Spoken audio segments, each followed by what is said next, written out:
তার সামনে নিয়ে বসে আছেন।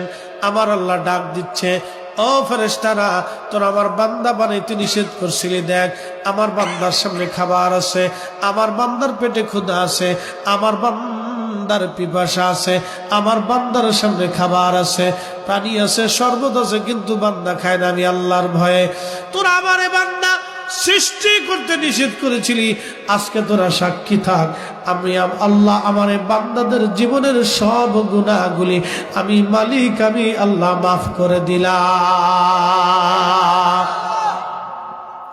এখন প্রশ্ন, ইফতার কি একা করবেন না আরো 10 জন নিয়ে করবেন? আরো 10 জন নিয়ে করবেন। বলে হুজুর কারণটা কি? আল্লাহর নবী বলেন, সাহাবীরা রে তুমি একা ইফতার করিও না, যদি সম্ভব হয় তোমার রোজাদার ভাইকে একটা খেজুর দিয়ে হলে ইফতার করাও। সাহাবী বললেন, ইয়া রাসূলুল্লাহ, খেজুর দেওয়ার মতো অর্থ আমাদের নাই। এমন